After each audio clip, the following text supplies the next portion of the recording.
Welcome back to another video. My name is Abby and today we are talking about what to do if you're feeling rejected. Now, if you're new to this channel and you want more videos like this, all you gotta do, hit that subscribe button, click the bell. As soon as new videos come out, you will be notified. And if you want to support this channel, a great and easy way to do so is simply by clicking that like button below.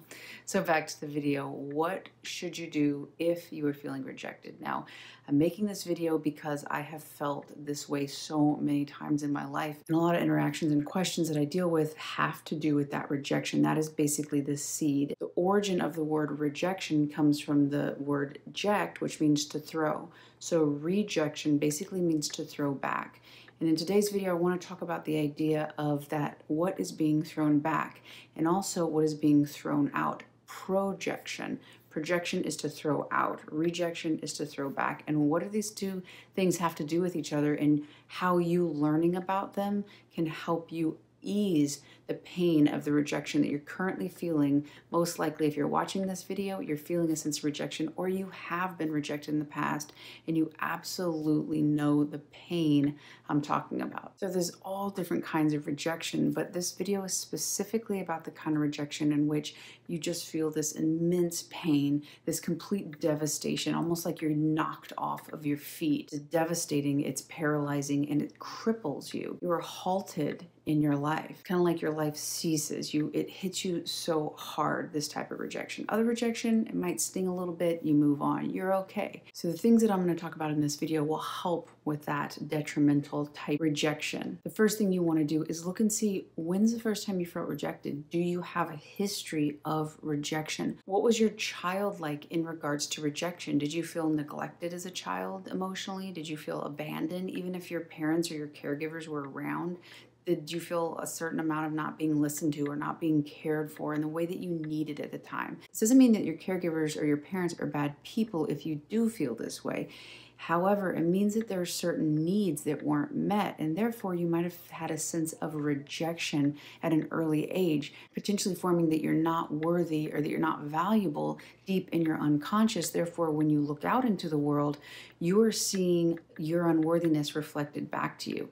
That's not because you're unworthy. Let me say that again. That's not a reflection of your value. However, that is something that you judged or you reasoned on to be true. And because you are assuming that it's true, you're looking out that filter, that lens, and therefore finding those reactions in people, situations, and circumstances in your life. As you start to go inward to look and see, okay, if I keep finding this rejection and it is detrimental, it stops me in my tracks, it halts me, it's so painful. Where does this come from? Is there a pre-existing wound that might be hitting on? That something might be getting pushed so that there's a lot more pain than just the situation? Potentially, maybe you go on a date and somebody doesn't come and you feel rejected. Or maybe you've dated somebody for a couple years and they do something and you feel rejected. It doesn't matter the degree in which you experience it, it's the same reaction, that same intensity.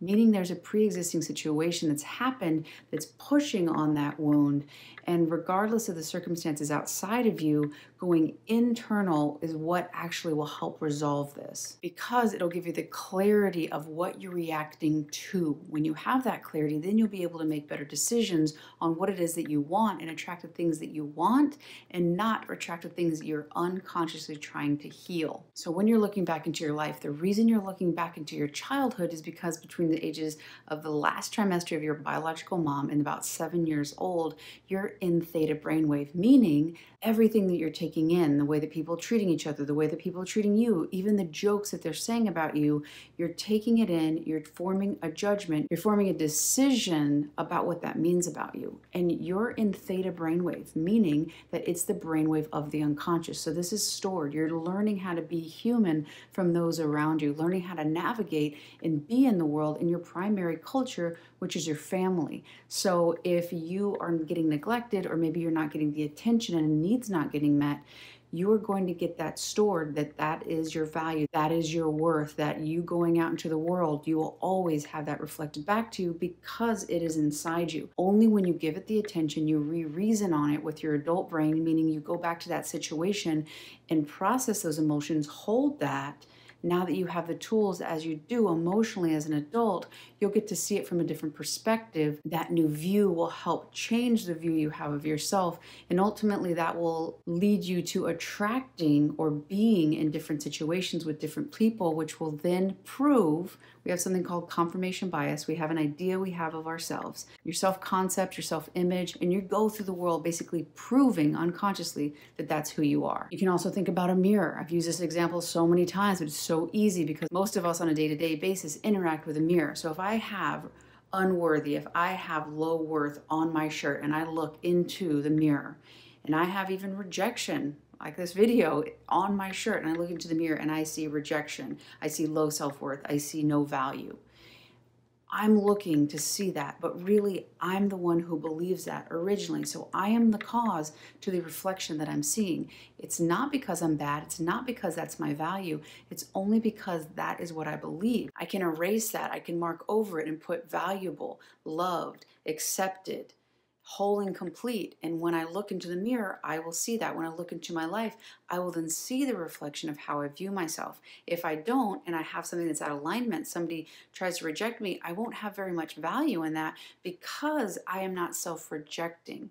Now, what I talked about earlier in the video, rejection and projection, a lot of times what happens is we reject ourselves. And I'm saying that because I did that in my past. And I'm saying that because there's a good chance that you are self-rejecting right now.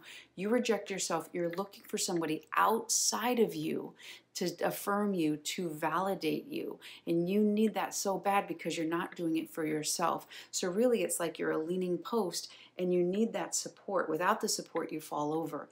If you were able to stay with yourself, affirm yourself, go back to those wounds, reaffirm yourself, heal that wound, you'd be able to have that stability and stay with yourself. See yourself as whole, complete. See yourself as valuable. See yourself as worthy.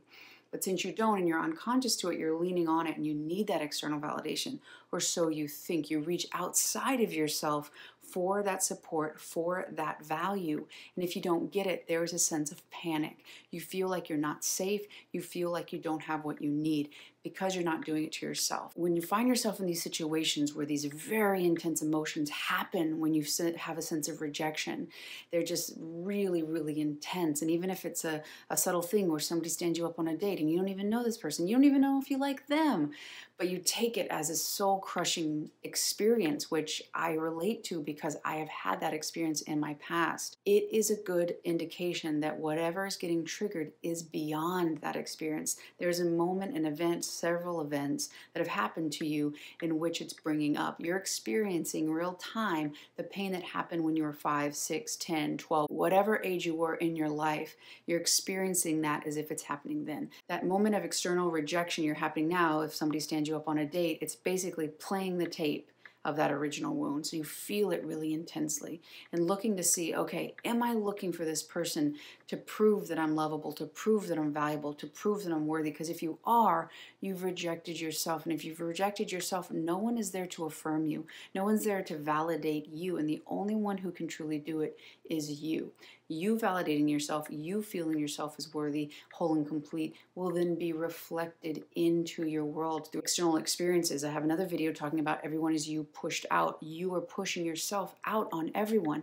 Just as I said earlier, projection. You are taking your self-rejection and pushing it out on other people. It's coming back to you and you're getting crushed again. The only way to deal with this is to go inside, is to look and see why it is that you are rejecting yourself. What has happened? Go into those wounds.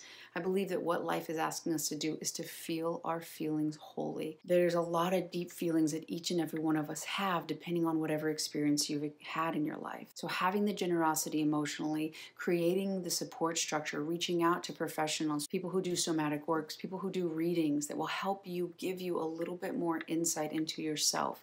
It can be uncomfortable, and that liberation that is in going inside is what you will need to no longer experience that external rejection, because you are affirming and staying with yourself. No compromise. Only when you value yourself will you see those who value you, because it's simply a reflection. Again, going back to the example of me writing value on my shirt. I see that reflected back to me because I originally felt it.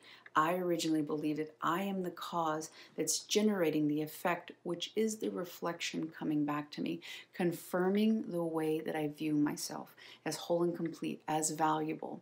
If that's something you're struggling with right now, a couple recommendations I have are books below. One is Adult Children of Emotionally Immature Parents, as well as Carolyn Elliott's book, Existential, Kink, which will help you uncover why it is that you're stuck in these old patterns. I also included Carolyn Elliott's Deepest Fear Inventory to help shed more light onto your unconscious fears, into your unconscious beliefs about yourself, so that you can liberate them, dissolve those, and move into the beliefs and the values and the experiences that you want and that you deserve in this life. You deserve to live your dreams in your reality.